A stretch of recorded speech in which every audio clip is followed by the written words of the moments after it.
Good morning, everybody. I'm Don Stewart, and welcome to another edition of Breaking News for this Tuesday. It is the 29th day of April, 2025, and there's a lot we're going to cover this morning on this edition of Breaking News. For one thing, we have had another influx of a lot of new subscribers in the last 24 hours, some 200 new subscribers on our YouTube channel, and also another 100 that have downloaded the app. EOW with Don Stewart. And again, everything is free here that we do, so there's no charge for this. And we're very excited about it. But we want to put things in perspective here of what exactly we do here on Breaking News every day, what the ministry is all about. We do this from time to time when we get a big influx of new people, and simply because it's good to remind ourselves what we're all about here. So we're going to do that for a couple of minutes before we get to the stories. If you're new to the program, we have five huge stories that we've been following the last week or so. All right. First of all, the U.S. and Iran, their negotiations that have been going on a couple of weeks about a possible deal with respect to Iran's nuclear program. The U.S. and Russia and Ukraine, the U.S. trying to broker some deal between the war that's going on with Ukraine and Russia and all that's taking place. It keeps going back and forth, back and forth. That. Then, of course, there's the situation with Israel and Hamas, the Gaza war. Will Hamas agree to some type of ceasefire? We have stories back and forth on that. So we've been doing that every single day. And then with the death of Pope Francis, the replacement of the Pope is another huge story because it's going to go give us the direction of the Roman Catholic Church. Are we going to go the same way as before? Pope Francis taking it in a woke direction, or are they going to go back to what they had, like with Pope Benedict and John Paul II, more of a traditional Roman Catholic theology? And this is huge with respect to where the world's going, because, like we said, Francis helped set up the last days, the final Antichrist, and the globalism that's there with what he did in these last 13 or so, 12, 13 years of the papacy. And also, a fifth huge story is the explosion that took place on Saturday in Iran on their container port that has had fire still burning, by the way, that destroyed a large part of it, or at least a very essential part of it, and that's the missile fuel that China has sent them so they could fly their missiles. And of course, without fuel, you can't fly your missiles. So those five stories have been huge for us, and we will continue to look at those. They're all ongoing. They're stories that have not had a finish, excuse me, a finish yet. So we look at them every day, and we bring you up to date with the latest. But the main thing we do, we explain how they all fit with last day's Bible prophecy, because that's all we do here. The stories we do here on Breaking News, we do them twice a day, only fit with respect to what the Bible said is going to happen at the time of the end. And we are different here also in what we do, because we not only give you the stories, we explain how they fit with the last day's Bible prophecy. And then we have a website, Educating Our World. And on the website, we have 65 books, including 12 books on Bible prophecy, which we illustrate from these books all the time what's going on and what the Bible has to say. Now, these books are free downloads. There's no obligation. They don't cost a cent. You can use them, download them, promote them. People ask, can I put them on my website? We say, sure, please do, and just put a link to us, please, because we don't want people, which I've had in the past, taking some of the stuff I've written, plagiarizing, putting their name on it. But we want you to have the information that's there to know exactly what's going on with respect to the last days. So what is happening and what isn't happening. That's what we do here. So again, for the new people, welcome. You came over the great number from Tom Hughes. I did an interview with Tom a week ago that played yesterday. In fact, Tom and I have actually talked about doing a program once in a while. We're going to be a live program where we could deal with the current issues and it'd be on his side, Hope for Our Times, and then take questions. He's set up for that. I'm not. He's got a great organization. I'm more mom and pop, but actually just pop. I don't even have a mom here. I do all this myself, so we're kind of limited in what we can do. Anyway, we've got some interesting headlines this morning, and what they do, they illustrate the biblical picture of our world in the last days. Breakthroughs that are hailed to the entire world immediately become fake news, as our first three stories will indicate. And that's one of the things we do. We talk about what is real, what is not, what's important, and what is not. This is why we always start our evaluation when we look at stories with the Bible, it alone. It's our starting point. We know from Scripture what's going to happen at the time of the end. The Bible tells us Jesus Christ will return, but many events will take place before that. And we're looking for 50 specific events that will take place before the second coming of Jesus Christ. And we have a book called Look Up, a timeline of 50 last days events, which illustrate this. And so we basically what we do is this. We know what we've read the last chapter of the book, seen the last scene of the movie, watched the last act of the play, however you want to illustrate it. So we know how everything's going to end, but we don't know how we're going to get there. We're watching things happen, we're getting there, and it's fascinating to see. So our books are helpful in this, particularly 25 Signs. We're near the end, where we talk about the signs that the Bible specifically gives about the last days. And again, one of the interesting things about it, in the 25 signs, there are already 70 specific details that have already been fulfilled, predictions that were made, anywhere from 2,000 to 3,500 years ago about the last days. 70 of the details of these 25 signs of the last days have already been fulfilled. So we want you to look at that besides the book Look Up, which lists the different things that are still to happen in our world. If we start with that, if we understand that, then we go and evaluate all the stories along that line. Again, they're all free downloads. And our goal is to be like Paul to the Thessalonians, where he said, I don't want you to be uninformed, brothers and sisters, 1 Thessalonians 4:13. And we don't want you to be uninformed either. That's why we do what we do. All right, let's get the headlines. Three heavy ones here. First of all, Spain admits that solar power could be to blame for the nationwide blackouts that they had yesterday and still continue on today. Egyptian sources, there's a breakthrough in the Gaza ceasefire talks. This story was hailed yesterday. And then today, senior Hamas official says Cairo ceasefire talks did not make any progress, none whatsoever. So the previous story was fake news. Now, these stories illustrate how today's headlines can become tomorrow's fake news. Well, why do we say that? Well, it's just 6 days ago, the media celebrated a significant milestone. Spain's national grid operated entirely on renewable energy for the first time during a weekday. They've conquered, they've made a huge step with respect to renewable energy here. And so the entire grid now is operating on this renewable energy. What could possibly go wrong? And of course, yesterday we had the story that there was a nationwide blackout, both in Spain and Portugal. France had it for a while. It got corrected quickly, but Spain and Portugal had huge problems yesterday.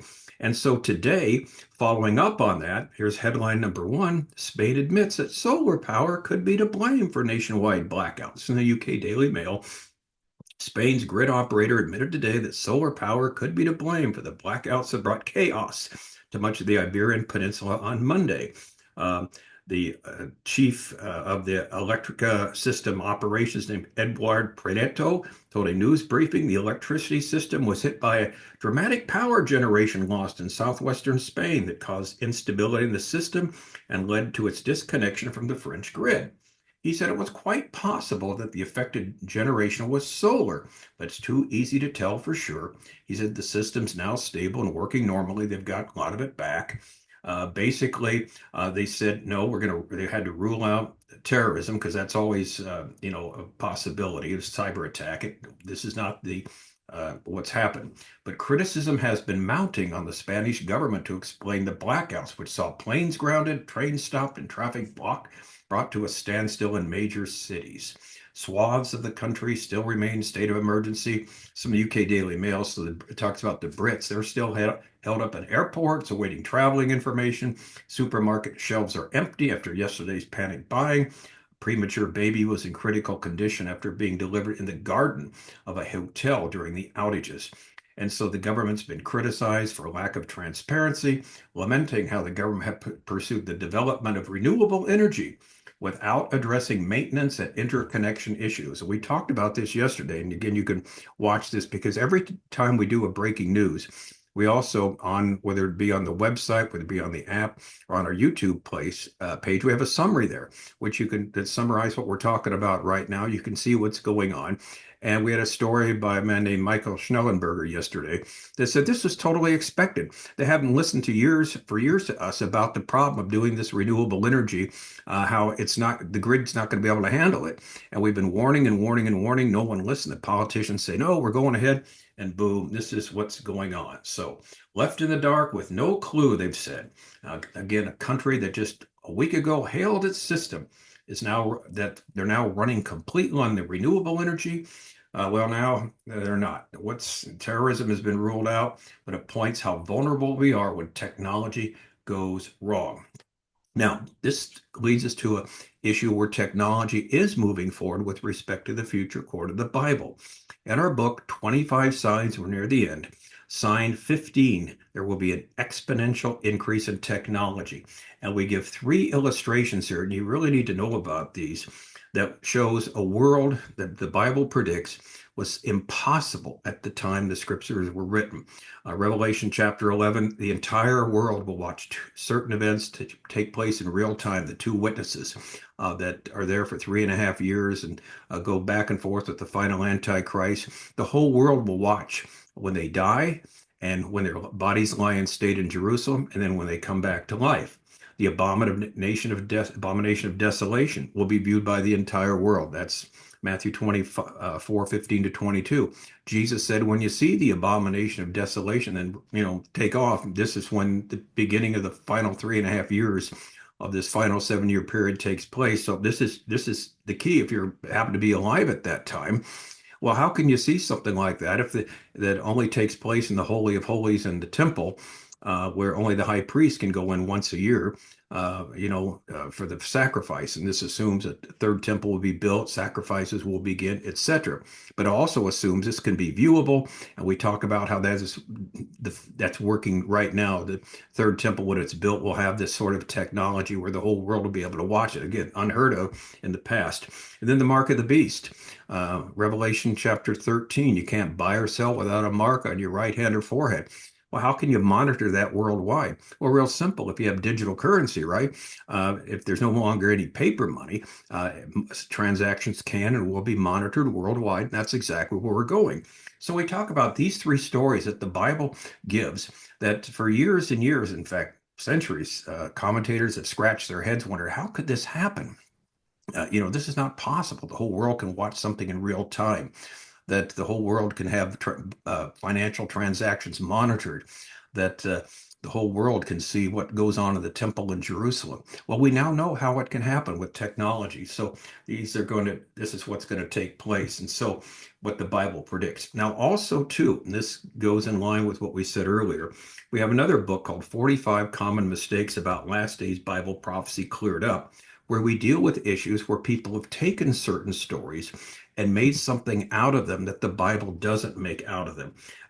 And again, we've got to be very careful not to do that. 1 Corinthians 4:6, we don't go beyond that which is written, and we illustrate all that. Again, so they're free download on our website, Educating Our World, under the heading of Bible prophecy. So please take advantage of it. So we had this great story about what a game changer now. We got renewable energy. Spain is the leading country, and boom, what happens? Well, they got egg on their face, and it's very embarrassing. And believe me, it's not coincidental that this happened to Spain, because they have been in the forefront of anti-Semitism against Israel, what's going on in Gaza and the such like, again, calling it a genocide, this and that. So again, the old law of you reap what you sow is taking place here.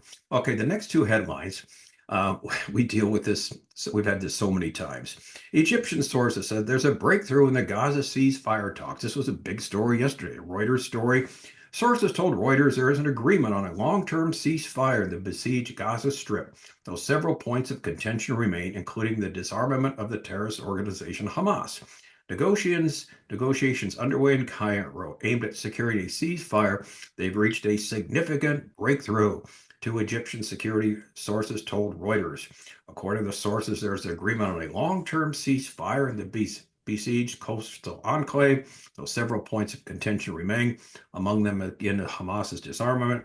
Last week, Israel Hayom reported that negotiations with Hamas were continuing under fire. This is a Reuters story. We're continuing under fire, with Egypt mediating between the two sides. In recent weeks, they've gotten closer and closer.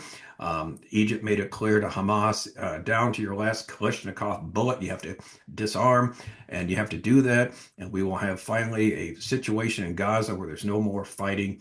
And so on and on we go with this. So what happens? The story's hailed as a breakthrough. Everyone's looking for the hostages. Have been there for 17 months now, something 18 months. And the family's got some hope that there finally be the release of the 25 or less hostages that are still alive, that are being held by Hamas there.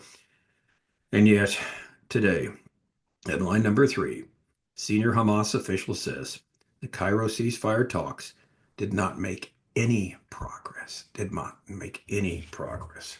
A senior Hamas official denies that the recent talks in Cairo made progress towards a ceasefire agreement with Israel and the Gaza Strip. In other words, the story yesterday was fake news. Again, there is no ceasefire, there's no breakthrough in the talks. Stop short of saying that there's going to be a breakthrough, and the progress, if there was any, was minimal. So no breakthrough.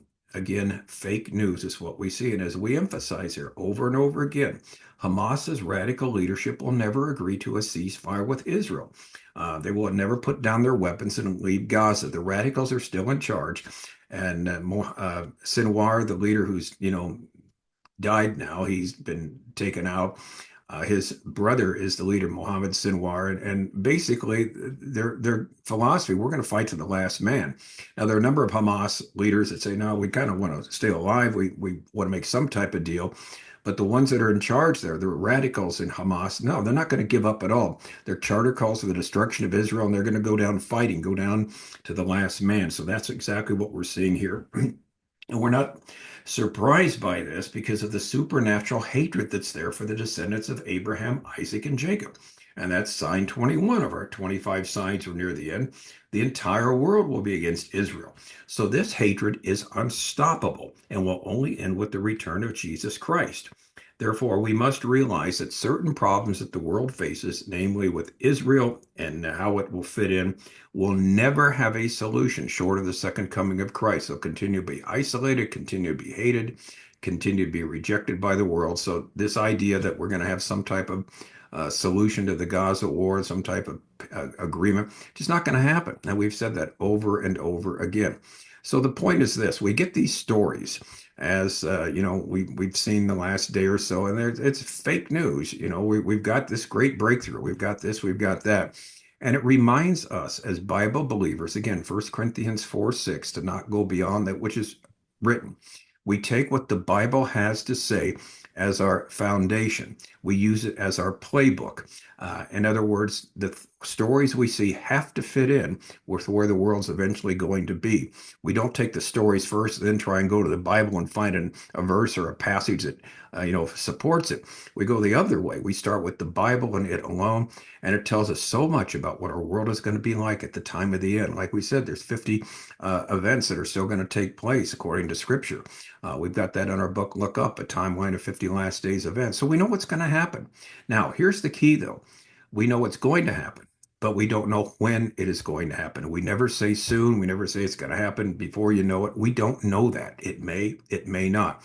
So if you're new to us or if you've been here for a while, again, just remember what we do here is start and finish with the Bible and it alone. And illustrate that. We illustrate it from our books, what it says, and we're not going to go beyond that which is written. We're going to have you be informed. But on the other hand, we're not going to get histrionic and get excited like certain sites do. This is the end. It's going to happen tomorrow or whatever. We don't know that. It is happening. All these things are incredibly falling into place. But let's take a step back and rationally look at it. So that's what we do here every day. We invite you to join us. We do it twice a day, and we will keep doing this as long as I still have my voice and my marbles, and we're able to do this. And we're very excited about doing it. We're excited about the response we've been getting too. It is unbelievable what we've seen because, like we said, we're not even a mom and pop. It's just me doing this, and it's incredible the response you people have given to it. We thank you so much for telling others about it, and please keep praying for us and keep letting people know where they can go and get the information from what the Scripture has to say about these events. So anyway, that's the message today on this edition of Breaking News. When we get back this afternoon, our time, I'm in the Pacific time zone here on the west coast of the United States. We'll have later stories, specific stories about some of these five stories we've been talking about: the Pope, what's gone on in Iran, the consultations, this and that, Israel, and the such like, because these are the main stories. But we also have other stories that come out, and again, many times it's fake news. It gets the headlines. Well, we want to point that out, but we don't want to follow those. All right, I'm Don Stewart again. As always, thanks for watching. Until next time, may the Lord richly, richly bless.